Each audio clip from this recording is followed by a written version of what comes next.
After my husband died, my son secretly hired a lawyer to change the will. But he didn't predict this would happen. Have you ever stood in a room filled with your own family and felt like a ghost? I was sitting at the Thanksgiving table, my own butternut squash untouched, while my son smiled like a stranger and his wife whispered about me like I was some burden to be handled. They didn't know I had already found the real will. They didn't know Reuben had left behind more than just memories. He left a plan. That day, I realized something. Silence isn't always surrender. Sometimes, it's just the sound of a woman sharpening her voice again.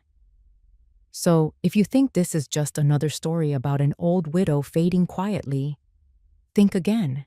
Subscribe and stay with me. Because in a world where the elderly are often pushed aside, some of us are finally learning how to push back. My name is Sylvette Winters, and I'm 79 years old.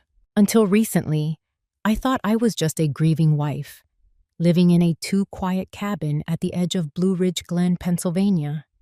I'd spent most of my life believing that love meant giving until you had nothing left, and then giving some more.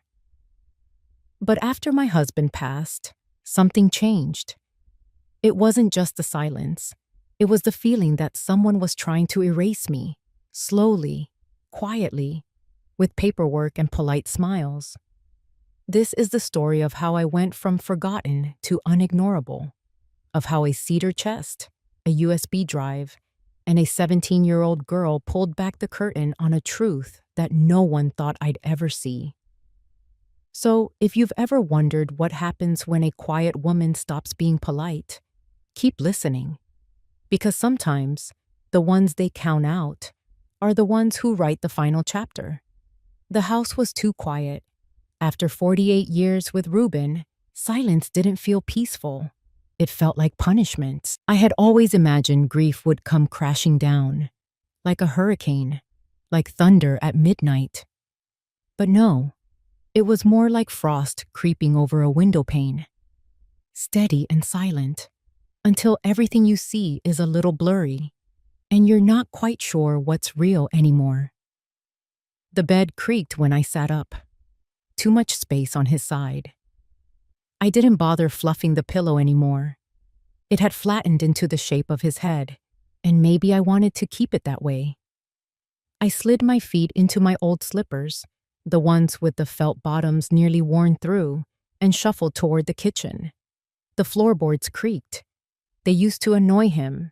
Now they were just company. I clicked on the kettle and pulled open the cupboard. One tea bag left. Cinnamon.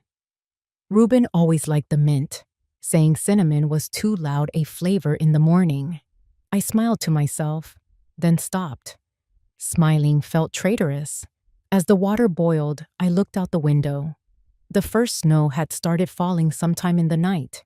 A thin dusting coated the railing on the porch and blanketed the roof of the old shed.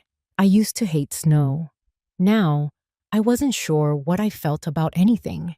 On the kitchen table sat the stack of condolence cards, mostly from church folks or neighbors we hadn't seen in a decade. A few from Paul's college friends, typed impersonal. And then there were the bills, stamped, robotic, cold. I turned on the radio. Gospel music came through, just soft enough to keep the silence from swallowing me whole. He once told me, "No matter what happens, I've written everything down." I thought he meant his memoir. I thought he was being poetic. I took my tea to the fireplace and lit a match. The logs caught fast. Reuben always packed them too tight, but I'd loosened them the way I liked. The flame danced like it was doing a slow waltz. I let my eyes drift to the mantel where his photo still sat. Reuben, in his fishing vest, holding that ridiculous trout. I couldn't bring myself to move it. Around 9, I got dressed and made my way to the clinic. Bonnie greeted me the way she always did, with a little too much lipstick and a voice that sounded like she was perpetually on speakerphone.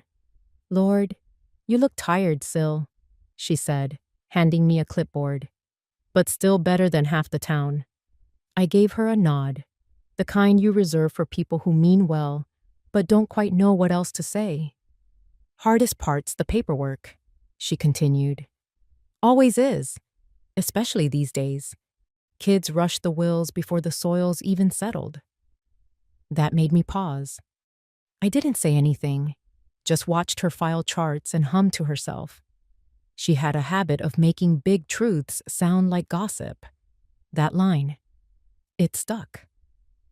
Back home, I made soup from a frozen bag and read through some of Ruben's old letters. He kept everything: grocery receipts, high school report cards, even a note I left on the fridge in 1993 that just said, "Milk's gone bad, so have you." I laughed out loud at that one. I hadn't remembered writing it. The phone rang around 3 p.m. The kind of ring that startles you even though you've lived with it for decades. I picked it up, already knowing it wasn't Paul. He only texted now. "Sylvette, it's Chandler, Harold Chandler." His voice was older than I remembered, frail, like it had gone through a cheese grater. "Oh, hello, Mr. Chandler. I hope you're keeping well." I'll cut to it. Something odd came across my desk today. I sat up straighter. There's been a request to transfer the cabin title. Came through another firm out in Harrisburg a couple of days ago. I stared at the wall. The fireplace cracked. "Harrisburg?" I asked it. Yes. The name on the request listed Paul as primary, and Constance. I assume that's your daughter-in-law? Yes. He paused, choosing his next words like they were glass.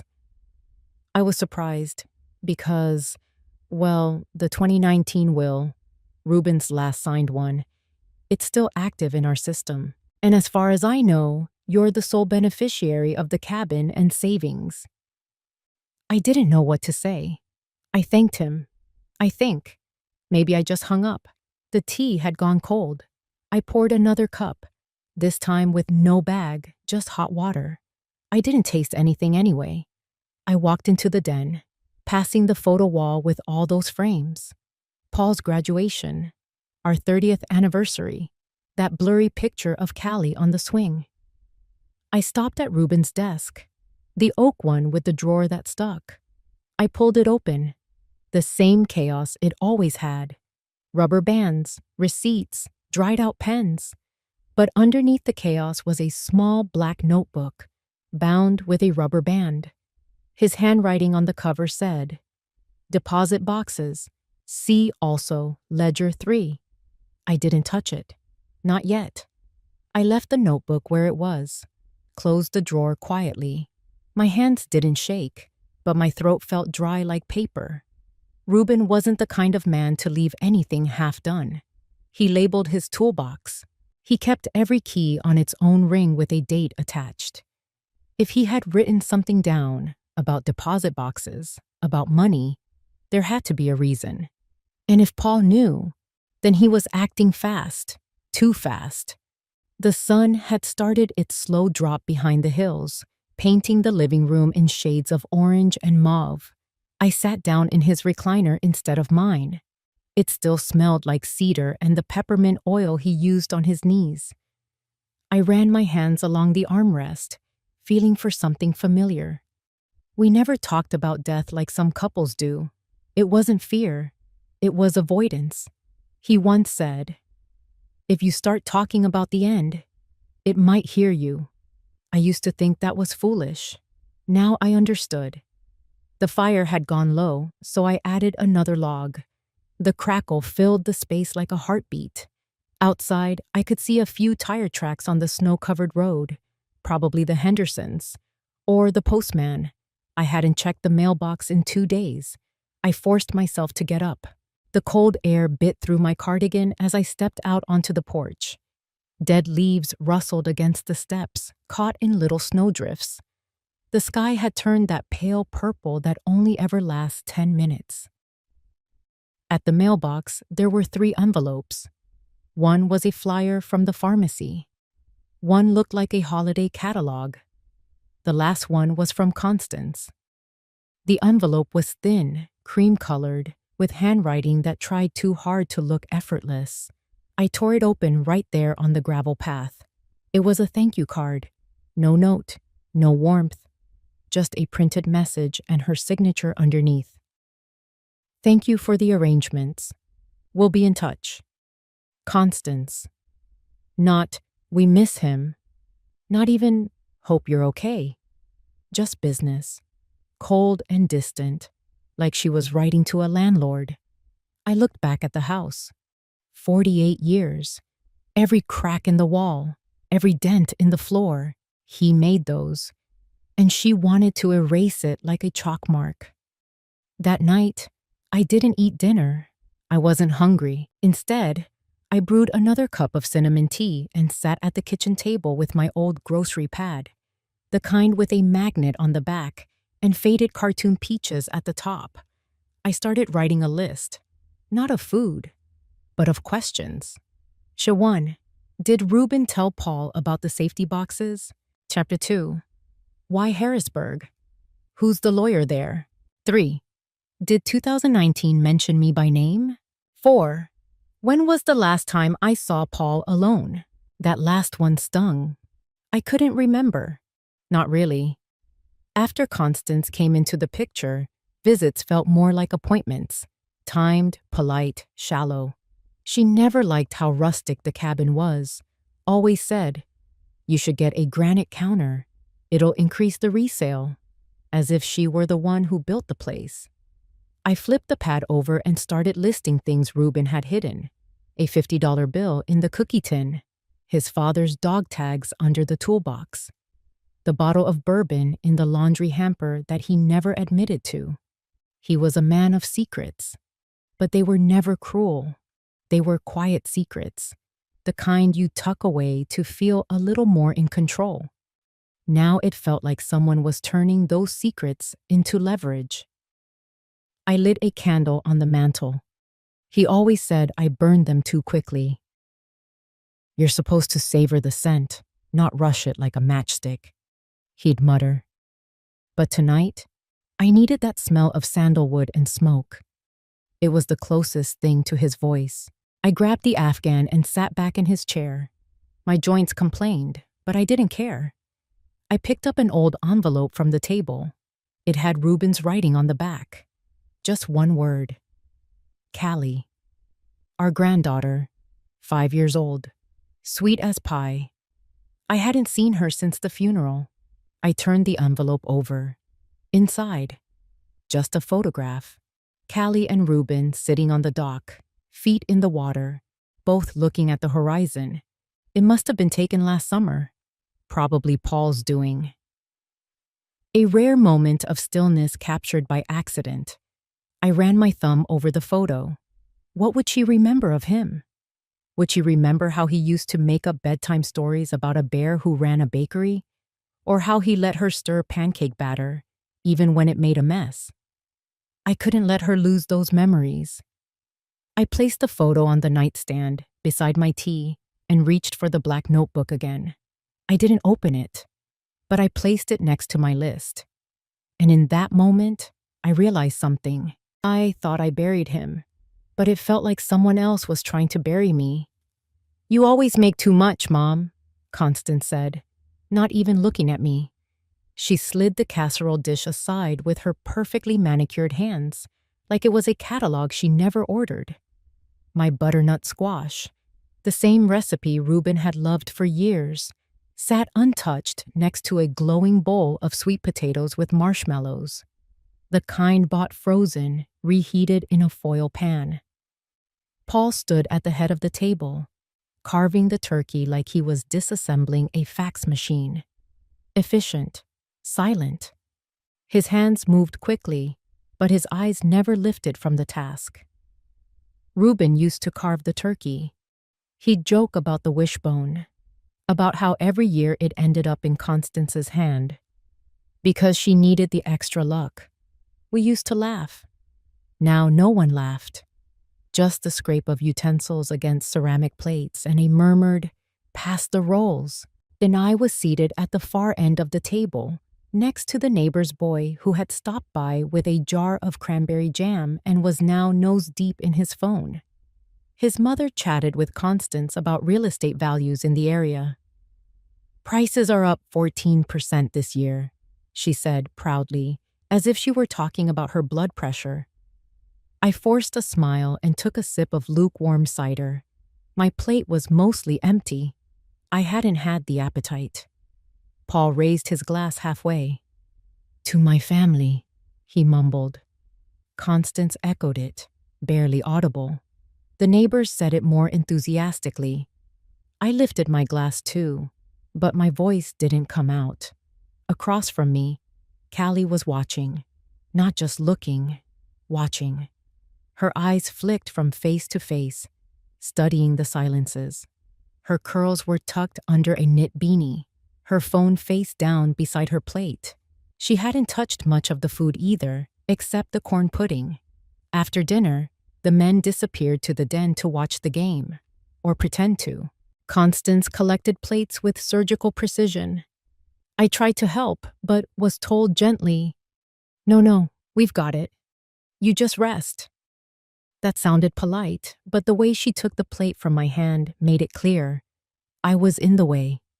I walked into the hallway, paused near the coat rack, then wandered toward the garden door. My eyes needed something green, something unlit by LEDs. Callie caught up to me. "Hey, Grandma. Want some air?" I nodded. Her presence was the only warmth I'd felt since I arrived. We stepped outside. The porch light flickered. The wind carried the scent of pine needles and chimney smoke. She handed me a knit scarf from her coat pocket. "It's yours, remember? You left it last year." I wrapped it around my neck. "It still smells like cedar," I said. She smiled. "Your cabin always smells like that. I love it." We sat on the bench near the garden. Most of the flowers had given up weeks ago, but a few stubborn marigolds clung to life near the fence. I watched her pull out her phone, not to scroll, but to open the camera app. "You're recording?" I asked. "Just audio," she whispered. "Listen." From the open kitchen window, voices spilled into the dark. "She brings that weird squash thing every year," Constance said, her voice sharp but playful. "I think it's her way of saying she still matters." Paul grunted. "Let her have it. Just don't let her drag her feet on the house stuff." "And what if she refuses?" There was a pause. "Then we push, before the property taxes reset." I closed my eyes. This was my son. The same boy I had stayed up with during his ear infections. The one who used to run to the car window when I came home from work. Now he was measuring my grief in tax brackets. Callie touched my hand. "I'm sorry," she said. "I wasn't even trying to catch that. I had a feeling." "I know," I said quietly. "Me too." Inside, someone turned up the volume on the TV. Football announcers filled the house with artificial joy. We sat in silence a moment longer before she stood and offered her arm. "Come on, let me show you something upstairs. Dad never goes in the attic anymore." We walked quietly through the hallway. No one noticed. No one cared. Upstairs, the attic room was dustier than I remembered, but it still held a few pieces of Ruben's old furniture, an end table, a bookshelf filled with faded hardcovers, and in the corner, a small vinyl record player. Callie knelt beside it. "I found it last summer. Dad didn't even know it still worked." She pulled out a record in a cracked sleeve. "He said this was your song." She set it on the turntable. The needle dropped. And then, from those dusty old speakers, came a melody I hadn't heard in 30 years. The first notes of that song hit me like a memory I wasn't ready for. Ruben used to hum it when he cooked, especially on Sundays, after church, when the house smelled like lemon polish and cinnamon toast. He'd grab my hand mid-stir, twirl me in the middle of the kitchen, apron and all. I sat down slowly in the old armchair by the window. The song kept playing. Callie didn't say a word, just sat cross-legged on the rug, looking at me like I was made of something worth studying. "Dad never told me anything," she finally said, "about how Grandpa got sick, or why the will stuff is weird." I didn't answer right away. The music faded into the gentle scratch of the vinyl. Then I said, "Your grandfather told me once, no matter what happens, I've written everything down." At the time, I thought he was talking about his war stories, his memoir. Callie raised an eyebrow. "But you're not sure now?" I shook my head. "Not anymore." Downstairs, I could hear the buzz of conversation again. Laughter, plates clinking, someone shouting at the TV. It sounded like a different world. "I don't think they see me anymore," I whispered. Callie nodded. "I see you." She reached into her backpack and pulled out a small notepad, spiral-bound, pages curled from being shoved around too much. "I've been writing things down too," she said. "Since Grandpa passed. Things I hear, things I notice." She handed it to me. "Just in case." I flipped through a few pages, scribbled lines, phone calls she overheard, snippets of conversations between her parents late at night. One entry read, "Nov 2. Dad took a call from a man named Jeffrey, said something about pushing Mom before Q4 ends." I looked at her. "You understand what this could mean?" She nodded. "I do. That's why I'm keeping it safe." We stayed in that attic room for another hour. She showed me old books Reuben had underlined, maps he'd annotated. His handwriting was still so exact, even when his fingers had started to tremble. By the time we came down, the dining table was cleared. My casserole was still untouched, just a dent in the foil where someone had moved it aside. Paul was in the den, beer in hand, yelling at the screen. Constance was at the kitchen island, rinsing wine glasses with a face that said she wished everyone would just leave already. Callie kissed me on the cheek and slipped away upstairs. I walked slowly to the window facing the backyard. The garden was mostly dead now, leaves brown and stiff, clinging to bushes that wouldn't bloom again till April, if at all. Paul's voice floated in from the den. "Mom is still here?" "Just for a bit longer," Constance replied. "We'll drive her back in the morning." I turned to leave, but then I heard him add, low and casual, "We really need to close that paperwork before the holidays. Before she gets too... whatever." Too what? Too forgetful? Too aware? Too inconvenient? I stood near the fireplace and watched the flames reflect in the glass cover. This house was warm, but the kind of warmth that didn't ask if you were cold. I felt something crack inside. Not anger, not yet. Just the first shift of old earth starting to slide. Callie came back downstairs just as I was gathering my coat. She slipped a folded piece of paper into my hand. "Read it later," she whispered. "When you're alone." I gave her a small nod. The kind of nod women give each other when they're not allowed to say everything out loud. We drove back in silence the next morning. Paul kept the radio on Talk News. Constance scrolled her phone. Nobody asked how I slept. Nobody asked if I was okay. When we pulled into the driveway of my cabin, I thanked them. Automatic, rehearsed. Constance didn't even take off her seatbelt. Paul handed me my overnight bag. "We'll call you next week about the notary. It's just easier if we handle that stuff soon." I said nothing. The air smelled different here. Cleaner, quieter, real. Inside, the fire had long gone out. I lit a match and started one again, then sat by the hearth with a blanket draped over my knees. Only then did I unfold Callie's note. It wasn't long, just one sentence. "I believe you're the only one who actually knows what Grandpa meant." She was right. And now I had to decide whether to open that drawer again, the one with the ledger, the one with the map of safety deposit boxes scattered across 3 towns, each entry in Reuben's crisp hand. I watched my breath fog the window. My son's house was warm, but I had never felt colder. There's a kind of silence that only follows betrayal, the kind that makes old floorboards creak louder. It was nearly dusk when I lit the last lamp in the cabin. The pale light smeared itself across the windows, bouncing off dust that had lived on the panes longer than any of us. Outside, the wind picked up, and the naked trees rattled like a warning. I stood in the middle of the room for a long moment, holding a cup of tea I'd already forgotten I poured. My eyes landed on the cedar chest at the foot of the bed. It had been there since the day we moved into this house. I had packed it myself when we first got married, filled with things I thought were important.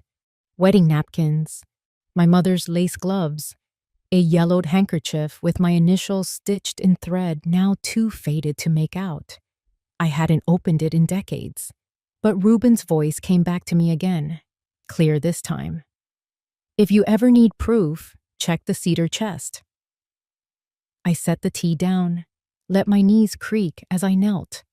The brass latch stuck for a moment, like it didn't want to remember, but then it gave. The smell hit me first, cedar and thyme. The inside was layered in fabric that had aged into softness, a few old holiday cards on top, then photo albums. My fingers traced over pictures of us in the early years, Reuben in his postal uniform, me in a sun hat too large for my head. Then I found the envelope, not sealed, but thick, heavy with something that demanded attention. Inside, I found documents, handwritten pages, clipped with a small binder, a USB stick taped to the back of one sheet. My fingers trembled a little as I pulled out the paper beneath, a notarized will, dated June 2019. The name stared back at me. I, Reuben L. Winters, being of sound mind, do hereby declare this to be my final will and testament. In the event of my death, I pass the house and assets to my granddaughter, Callie Winters. My breath caught. Not Paul, not Constance. Callie.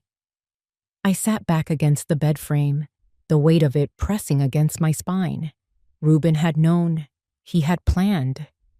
My heart started to beat faster, not with fear, but something sharper. A strange clarity washed over me, like cold water splashed across the mind.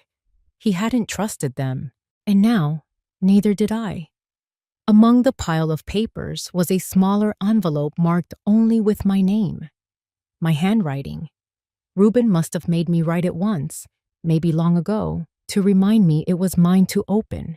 Inside it was a small slip of paper with a code, probably for the USB. And under it all, folded so many times it nearly fell apart, was a printout of a scanned letter. It was a draft of the letter he'd once wanted to send to a lawyer friend, someone I vaguely remembered from our early years, a name not spoken in decades. I hadn't thought of that man since Reuben stopped delivering to his neighborhood. There was no anger inside me. Not yet. Just a quiet unraveling of the truth. And alongside it, something else took root. Resolve. I reached across the chest and pulled out a small cloth. It was an old dish towel, checkered, worn thin at the corners. I wrapped the USB and the will inside it, careful not to crease anything. My hands moved with a steadiness that surprised me. Then I walked to the old rotary phone in the hallway, picked it up, and dialed a number I hadn't used in 20 years. It rang twice before someone picked up. A man's voice, deepened by age but still carrying that same crispness. Hello? I hesitated, then spoke the name I hadn't said in decades. Arthur, it's Sylvette. There was a pause. Well, he said slowly, I thought you died. I didn't, I answered simply. But I need your help. I think Reuben left me something to fight with, and I think my son is trying to take it away. He didn't respond right away. I could hear the hum of an old radiator in the background, a dog barking faintly in the distance. Then, "Are you still at Blue Ridge?" "Yes. I'll be there tomorrow afternoon." Click. I stood there a moment longer, holding the receiver like it could tether me to something solid. When I finally hung it up, the cabin had gone quiet again. But it was a different kind of silence now. Not betrayal, not grief. Preparation. The next morning, frost clung to the windows like a second skin. I lit the fireplace before sunrise, needing more than heat. I needed something alive in this house again. I'd placed the wrapped USB and will in a shoebox inside my closet, beneath some old scarves and a pair of boots that no longer fit. I didn't sleep much. I just sat in the rocker by the fireplace, mending a tear in my cardigan and listening to the old gospel station hum low in the background. I replayed Reuben's voice over and over in my mind. The man had been careful, deliberate, a planner, always. This wasn't a whim. This was strategy. By mid-morning, I dusted off an old cassette player and slipped in the USB with the adapter Callie had shown me how to use months ago. Reuben had recorded a voice note. No frills, no greetings. If they try to rewrite this, trust your gut. Give this to someone you trust. I couldn't stop them for you, but I made sure they won't get away with it if you don't let them. He didn't sound scared. He sounded certain. I sat back, eyes wet, but not weeping. My Reuben, who had never raised his voice at me, never forgotten a single anniversary, not even in our leanest years, had left me a map. It was only now that I understood what he meant by writing everything down. I opened the rest of the envelope and found a second slip. 3 addresses scribbled in his handwriting. One was a P.O. box in Harrisburg. Another looked like an old storage facility. The last was a lawyer's office. Arthur's, I realized. There was still so much I didn't know. Why hadn't Reuben told me more while he was alive? Or had he? And I simply wasn't listening. Later that day, Callie stopped by. She said it was to return my Tupperware, but I knew better. Her eyes searched my face the way only Reuben's used to. That girl didn't miss much. We sat at the tiny kitchen table while she picked at a cinnamon cookie and I poured her peppermint tea. The fire cracked behind us, and outside the cabin, the sky hung low and gray. "I heard them talking again," she said. "Mom and Dad. Something about getting you to hurry up. I think they're scared." I nodded, but said nothing. "I don't think it's about taxes," she added. "I think they want the house. Fast." I slid the dish towel bundle across the table. She raised her eyebrows. "Don't open it here," I said. "Just hold on to it. If something happens, you'll know what to do." She didn't ask questions, just tucked it into her oversized coat pocket and gave me the kind of look that passes between people who've already decided which side they're on. "I can set up a folder online," she said quietly. "Back up whatever's on that USB. Make sure it's safe." I nodded again. When she left, I stood on the porch watching her walk back down the gravel path. The leaves had nearly all fallen, and her silhouette against the rust-colored earth looked like it had been drawn in charcoal. That evening, as I folded laundry in the bedroom, my fingers brushed against something hard tucked between Reuben's socks. A key. I held it up to the light. Small, old brass. No tag. I had to guess where it belonged. I opened the closet, pulled down the tin Reuben used to keep his old stamp albums in, and under it, found the small lockbox we hadn't used since the early 2000s. The key slid in like it had never left. Inside were letters. Dozens. Some unopened. Some addressed to me. Some never sent. Letters between Reuben and Arthur. Legal discussions, notes about Paul and Constance.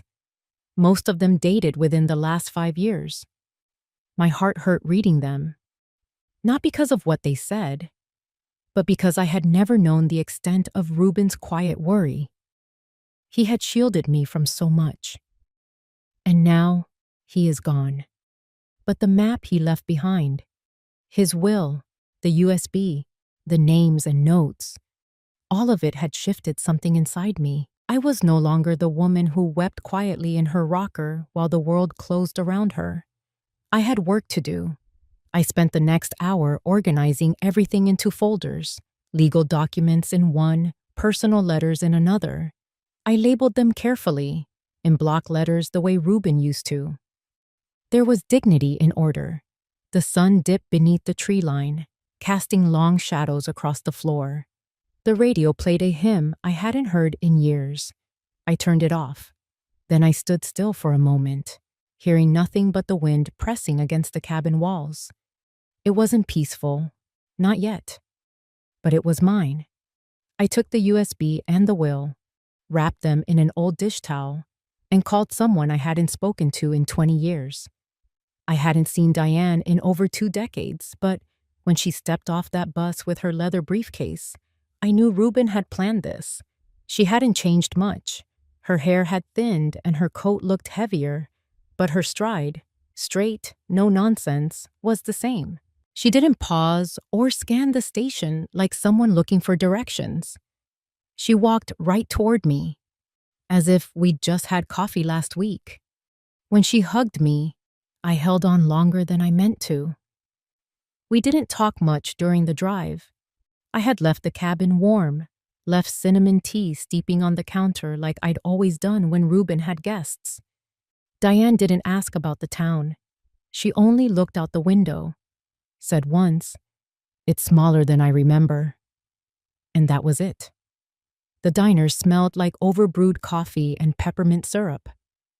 Christmas lights blinked unevenly in the windows, and someone had placed a plastic Santa near the pie display. We slid into a booth in the far corner, the same one we used to sit in back when our kids were still in braces, and we thought PTA meetings were the biggest battles we'd face. Mrs. Eunice waddled over with a smile so wide I thought her face might crack. "Well, I'll be," she said, eyes darting between us, "if it isn't the silent half of Blue Ridge Glen and her long-lost sister in arms." I tried to smile. Diane didn't. "2 coffees. I know better than to ask what kind." Eunice bustled off, apron strings bouncing behind her.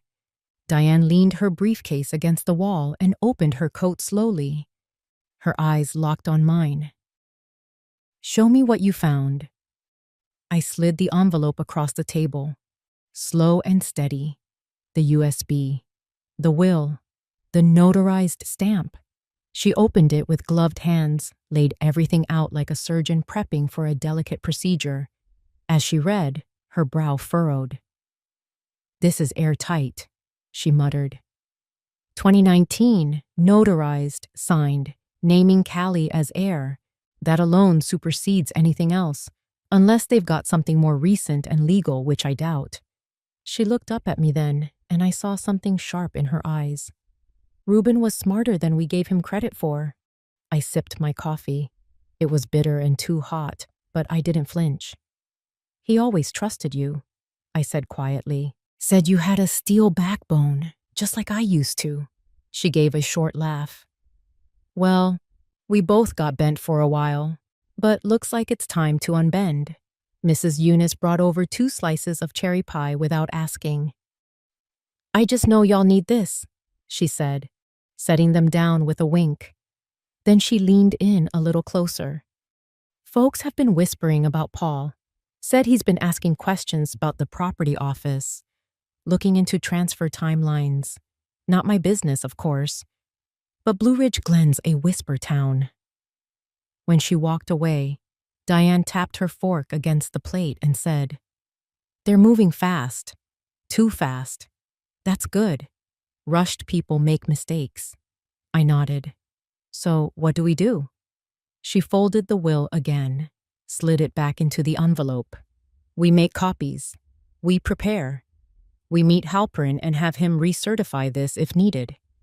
And then," she paused, "we wait." The word didn't sit well with me. I'd been waiting too long already. First for grief to settle, then for Paul to speak the truth. Now for some silent storm to break open. But Diane looked calm, collected. Her briefcase stayed closed, but I knew it held power. We talked through scenarios. What if Paul contested? What if Constance forged? What if they pressured Callie? Diane had answers. She'd seen things in her line of work. Wills accidentally lost. Heirs manipulated. Signatures coached. She had countermeasures for all of them. "You'll need to play along just a little longer," she said, finishing the last bite of her pie, "until they show their hand." I drove Diane back to the cabin just as the sun began to set behind the bare trees, casting long gray shadows over the winding road. The frost on the windshield was already creeping in from the corners. Inside the house, I lit the fireplace and poured 2 mugs of tea. The same cinnamon blend Reuben used to tease me for overbrewing. Diane walked slowly around the living room, running her hand along the mantel. "He kept it just like I remember," she said. "Even that crooked clock." "He never liked changing things," I replied. "Said time shouldn't be fixed if people aren't." She chuckled at that, but there was a wistfulness in her face. Then she turned, leaned against the wall, and looked at me seriously. "Sil, you sure you're ready for this? It's not going to be a clean fight. Families rarely are." "I thought I was ready when I buried him," I said, eyes fixed on the fire. "But it turns out, grieving Reuben was easier than watching Paul become a stranger." She didn't answer right away. Then, quietly, "They'll test you, doubt you, twist your words. You can't afford to get emotional." I looked at her. I've been told to stay calm most of my life. I'm not calm anymore. That night, while Diane slept in the guest room, an old quilt pulled up to her chin, the soft whir of the heater nearby, I sat at the kitchen table with Reuben's ledger. I traced the handwriting on the margins, the firm strokes of a man who believed in order. There were addresses I hadn't noticed before, names I barely remembered, and next to one entry dated February 2019, final draft notarized, backup delivered to DH Diane Hughes. I let the weight of that settle over me. He had trusted her before he trusted our son. He had sent the backup to her before his own lawyer saw it. Somehow, he had anticipated the breach. Maybe not the method, but the intent. And that trust, it was coming back to me in the form of briefcases and pie and long conversations over coffee that tasted like burned hope. The next morning, we drove into town again. Mr. Halperin's office was 2 blocks from the post office, above the dry cleaner, with a view of the snowy main street and the church steeple. He was thinner than I remembered, paler too, with thick glasses and fingers that trembled when he opened the door. "Mrs. Winters," he said, glancing at Diane. "And?" "Hughes," she said, offering her hand. "I used to work for a firm in Harrisburg." "Ah," he said, but didn't press. We sat, and I handed him the envelope. He read in silence, adjusted his glasses twice, tapped the paper with a practiced motion. "This is solid," he finally said. "Supersedes anything unsigned or later. If someone's trying to override this, they're walking on thin ice." "Would you be willing to testify to that?" Diane asked, and he paused, looked between us. "I would, but I'd rather avoid court. Best if we corner them legally before they know they've been cornered." He leaned in. "Who else has this copy?" "Just us," I said. "Good," he said. "Keep it that way for now." We stepped back into the cold with a signed affidavit in Diane's bag and a shared silence hanging between us. Not tense, just heavy, like we were both carrying something that hadn't yet decided if it was a burden or a shield. Diane squeezed my arm as we got into the car. "Next move's theirs," she said. "We just need to be patient." I've been patient my whole life, I replied, brushing snow off the windshield. But now, I'm something else. That evening, I sat alone in my room while Diane took a call from her daughter in the other room. I turned on the old record player Callie had helped set up during one of her visits. It groaned for a second, then spun into a soft gospel tune that Reuben had loved. I took the dish towel again, unwrapped the USB, and placed it into a small box with the will. Then I wrote a note. If anything happens to me, give this to Callie. She deserves to know who Reuben really was. I slid the box under the bed, next to the cedar chest. Then I turned off the light. Outside, the wind was rising. And then Diane says, "You'll need to play along just a little longer until they show their hand." They thought they were ambushing me, but they were walking straight into the script Reuben left behind. The invitation came by text. No warmth, no preamble. Just a line from Paul. "We'd like to discuss some paperwork. Come over Sunday at 4. I didn't reply right away. I made a pot of peppermint tea, pulled on Reuben's old flannel shirt, and stood at the window. The snow had softened everything outside, but the cold still crept into the bones of this house. I lit the fire anyway, not for heat, but for memory. "Play along a little longer," Diane had said, and so I did. When Sunday came, I dressed with care.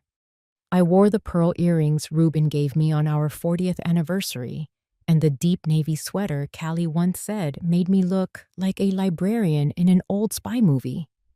It was too much for a casual afternoon, but then again, nothing about this meeting was casual. Paul opened the door like a man welcoming a delivery, not a mother. "Hey, Mom," he said, stepping aside.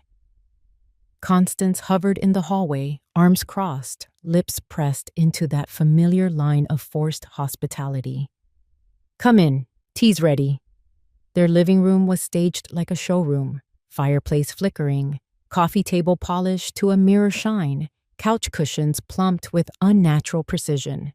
They'd even set out a plate of ginger snaps. Store-bought, I noted. The sugar coating didn't fool me. Callie sat at the far end of the sectional, earbuds in, pretending not to watch. Her eyes met mine for just a second.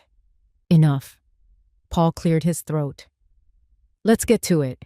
We've been looking over some of Dad's estate documents."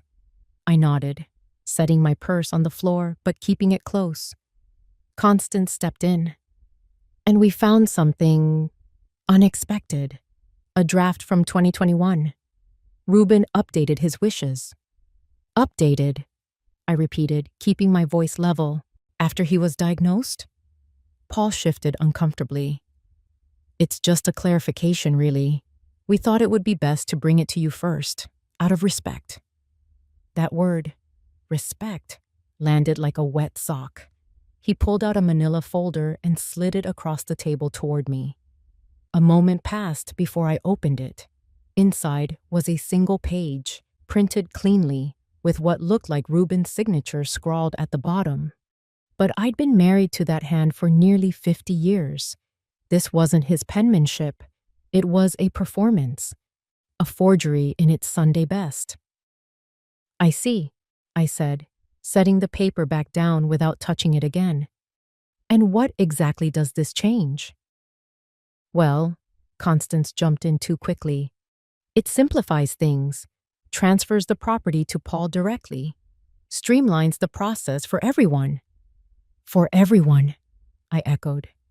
My tea sat cooling on the coaster. I didn't reach for it. The fireplace popped behind us, the only sound in the room for a long while. I let silence stretch until they grew uneasy with it. "I'll need to review it," I said finally. "I don't make decisions on the spot." Constance looked as if she had more to say, but Paul raised a hand. "Of course. Take your time." I stood slowly. "I assume you'll send a copy?" Paul blinked. "You don't want to keep that one?" "No. I don't like holding on to things that don't belong to me." As I turned toward the hallway, Callie stood up. I'll walk Grandma out. We stepped into the cold. The porch light flickered as if unsure it should stay on. I breathed in deep, letting the air cut through the tension in my chest. Grandma, Callie whispered, slipping her phone into her jacket pocket. That signature didn't even look like Grandpa's. I checked some of his old Christmas cards. It's different. My hand closed gently over hers. You saw that too? She nodded. And Mom said something last week. Something about getting it over with before the year ends. That's when I knew Diane had been right. It was already happening, and I had to act now. We lingered on the porch a little longer, pretending to admire the neighbors' holiday lights. Inside my purse was the flash drive with Ruben's voice. The 2019 notarized will. A handwritten letter I had poured myself into last night. Wrinkled, smudged with the edge of a teacup, and signed with the kind of clarity that comes only after years of being overlooked. That night, I sat at my desk by the window and carefully packed a padded envelope. To Mr. Halperin.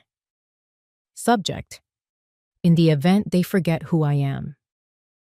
I walked it to the mailbox myself, feeling the frost bite at my fingertips. The flag went up with a soft click. And just like that, the next move was no longer theirs. Callie and I didn't speak much on the way back. Her gaze drifted to the car window, fogging slightly with her breath, while I kept both hands on the wheel, feeling the slight tremble in my fingers. Not fear, no, not anymore, but the anticipation of putting something long buried into motion. At home, I made us both hot cocoa. She sat at the kitchen table, fiddling with the corner of a paper napkin. Her brows were furrowed, lips pressed thin, a look far too serious for a 17-year-old on a Saturday night. You said you needed my help, she finally said. What do you want me to do? I didn't answer right away. Instead, I walked over to the drawer beneath the telephone nook and took out the small envelope Diane had helped me prepare. Inside were 3 things: a copy of Ruben's 2019 notarized will, a printed transcript of his voice note, and the USB itself. I need you to walk this to the mailbox on the corner, I said, placing the envelope in her hand. It's going to Mr. Halperin. Do you remember him? She nodded slowly. The man with the gold tie clip who used to bring you donuts? That's the one. Callie looked at the envelope like it was fragile glass. What happens after he gets this?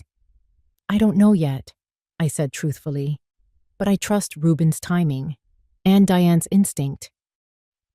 We were silent again, the only sound being the small ticking of the wall clock. I found myself staring at Ruben's old flannel jacket hanging by the door. His scent was mostly gone, but sometimes when the wind blew through just right, I could almost hear his laugh echoing off the wood beams. Callie stood up and buttoned her coat. I'll be right back. I watched her walk down the driveway from the window, her boots leaving faint prints in the light dusting of snow. She looked like her grandfather, shoulders set back, steady stride. Stronger than she probably knew. I turned back toward the kitchen table and sat down. On impulse, I reached for the pad and pen by the landline and began to write. To whom it may concern.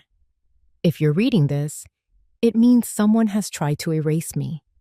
This is not a plea. It's a record, a memory, a name. I wrote until the cocoa had long since gone cold. That night, I wrapped the USB, the voice transcript, and the copy of the will into a second package. This one, I addressed carefully, in my steadiest hand, Mr. Harvey Halperin, Escrigneur. Re. Estate of Ruben Winters. In the event they forget who I am, I wrote the last line on a card, folded it once, and tucked it inside. The next morning, I drove the package to the post office myself. I requested certified delivery, signature required.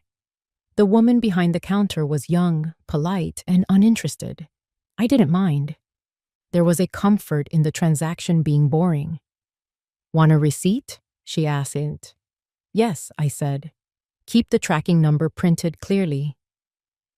Back home, I sat by the window with a blanket around my legs and a crossword puzzle in my lap. But I didn't fill in a single square.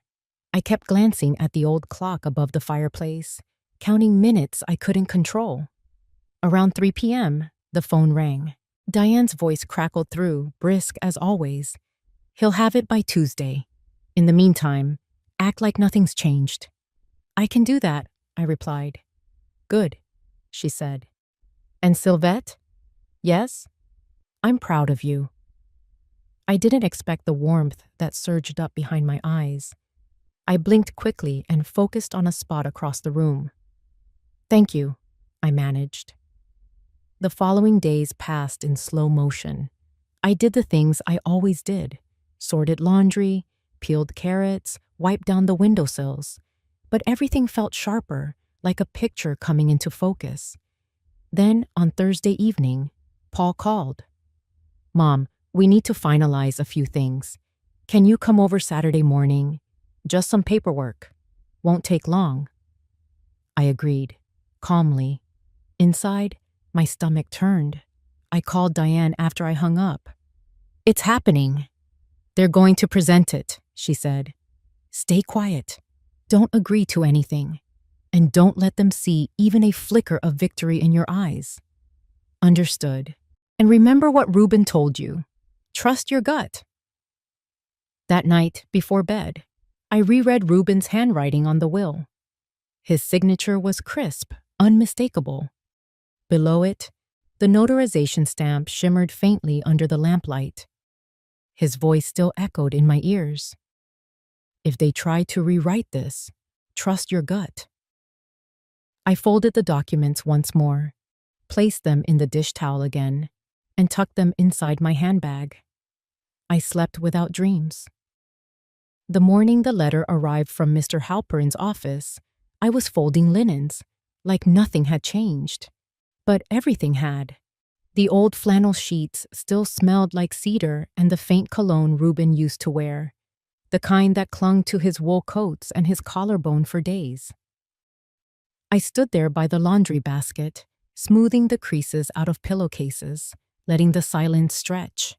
Not the kind of silence that punishes, but the kind that hums like closure. I hadn't told Callie yet. I hadn't told anyone. When I opened the envelope, I already knew what it would say. Still, my hands trembled. The letter was neatly typed on cream stationery, signed in black ink. Per the 2019 notarized document submitted by Mrs. Sylvette Winters and confirmed by our office, the estate shall be executed in accordance with the will of Mr. Ruben Winters, dated July 5th, 2019. All property and assets are to be passed to Miss Callie Winters. Any conflicting claims will be dismissed upon review. Dismissed. Just like that. I sat at the kitchen table for a long time. The kettle hissed behind me, but I didn't get up. The silence was no longer cruel. It was sacred. Ruben had kept his word. He'd written everything down. He'd prepared for the moment they might try to erase me or rewrite what we had built together. He had known. Somehow, he always did. That afternoon, I called Callie. She arrived in her beat-up sedan, still wearing her school sweatshirt and jeans dusted with grass from track practice. She looked so much like her father used to, back when he was kind, before everything became spreadsheets and property lines. But her eyes were different. Hers were still soft. I handed her the copy of the letter. She read it once, then again. "You mean, Grandpa really left everything to me?" I nodded. "He trusted you. He saw who you were." She was quiet for a moment, running her fingers along the edge of the page. "Mom said it was just rumors," she whispered. "That you were confused. That Grandpa was too old to make decisions. She said those things because she needed you to believe them, I said gently. But Reuben was never confused. He saw clearer than most. Callie looked up at me, her voice shaking. Why didn't you fight them sooner? I smiled. Because sometimes fighting too early lets them change the battlefield. Reuben taught me that. So did Diane. Diane? Her eyes widened. I nodded. An old friend. The kind of friend you don't realize you need until it's almost too late. Callie hugged me tight and fast. No drama, just warmth. It reminded me of when she was small, when she used to climb into my lap with picture books and ask me to read until we both fell asleep on the couch. You're not alone, Grandma, she whispered. I know, I said. And this time, I truly believed it. That evening, I dressed in Reuben's favorite cardigan, the one with the suede elbows, and walked down to Mr. Halperin's office. The snow had started again, lightly dusting the sidewalks. Christmas lights blinked in the windows of old shops. I passed by a bakery that smelled of cinnamon and orange zest. Somewhere in the distance, someone was tuning a violin. Halperin's office hadn't changed since 1992. The same brass nameplate, the same green banker's lamp. He offered me tea and spoke with the slow, deliberate rhythm of a man who had seen families rise and fall over inheritance disputes. Everything's in order, he said. You've protected your granddaughter's future, Mrs. Winters. No, I said. Reuben did. I just followed the trail he left. Halperin nodded. Still, it takes grit to stay quiet that long. It wasn't silence, I said, smiling faintly. It was strategy. Before I left, he handed me an envelope, one last thing from Reuben. Found it taped to the bottom of the file cabinet drawer, he said. Said to give it to you only after the dust settled. I didn't open it until I was back in the cabin. It was just a small note, folded once, written in his old blocky handwriting. You were never just someone's mother. You were always the cornerstone. I folded the note and slipped it into the pocket of Reuben's old coat hanging by the door. For the first time in a long while, I didn't feel like I was carrying weight. I felt like I was carrying him. The snow deepened overnight. By morning, everything was blanketed in soft white. The trees, the mailbox, even the steps that creaked beneath my boots. I stepped outside with my cinnamon tea in hand and looked across the street at Paul's house. There were no cars in the driveway, no lights in the window, just a wreath on the front door, too perfectly centered, too untouched by wind or time. I didn't knock. There was nothing left to say. Constance had received the legal notice 2 days prior, forwarded through her firm. I imagined the look on her face when she read the signature, notarized and authenticated, not forged, not fake, real, like the life she tried to rewrite and claim wasn't hers to hold. And Paul, well, I hoped he'd come around one day, but I wasn't waiting anymore. Back inside, I pulled out the good china, the blue set with the gold rim we only used on Christmases when Reuben carved the roast and the children still sang carols out loud. I lit the little pine-scented candle Callie gave me 2 years ago and set out 3 plates. One for me, one for her, and one for Reuben. His photo, at least. Callie arrived just before dusk, her cheeks red from the cold and her eyes sparkling in the low amber light of the living room.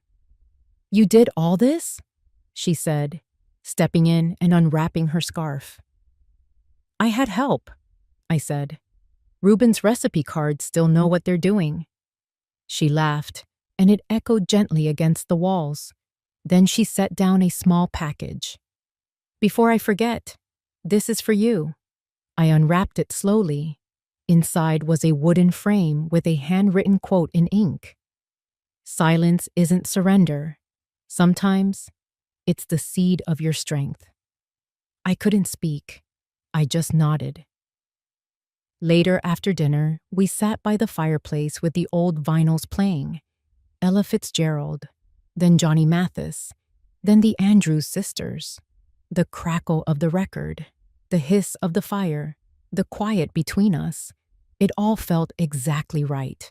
You know, Callie said, turning toward me, I never thought I'd want to live in a small town.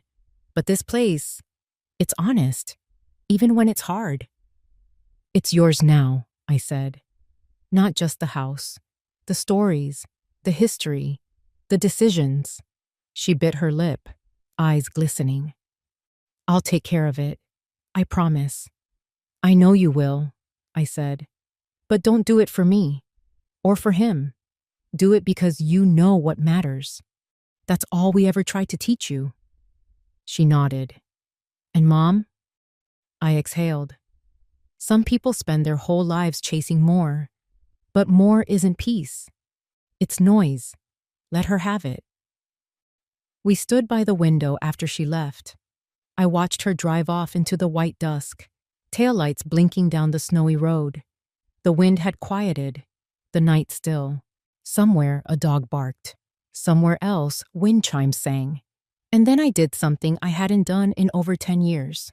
I turned the key in the front door lock and unlocked it. Just like that. No fear, no waiting. Just a woman in her home. In her skin. In her truth. And for the first time in years, I slept with the door unlocked. Some evenings are so quiet. You'd almost believe things were always this peaceful. But those who've ever felt lonely in their own home know. True peace is when your spirit no longer feels pushed aside. I used to think love meant sacrifice without limits.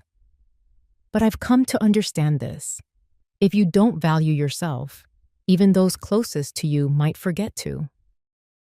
Kindness isn't always returned, but self-respect should never be surrendered.